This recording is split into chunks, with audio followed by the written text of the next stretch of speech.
शक्तीपीठ महामार्गावरतून शेतकरी आक्रमक भूमिकेत आहेत. सांगली, सातारा, कोल्हापूर या सगळ्या भागात सरकार दरोडेखोर आहे.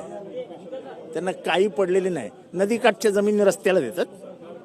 आम्ही तर काही शेतकरी नाही आहे. माझ्या बापाची 1 एकर जमीन होती, माझ्या आजोबाची, म्हणून माझा बाप आणि आजोबा दोघे हमालीसाठी मुंबईत आले.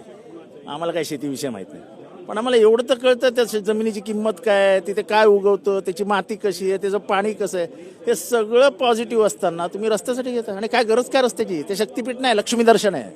रस्त्याच्या माध्यमातून प्रचंड पैसे खाण्याची सवय लागली आहे सरकारला. समृद्धीकडनं अर्थसमृद्धीकडे गेलेलं हे राज्य आहे. अर्थसमृद्धीशिवाय यांना काही सुचत नाही.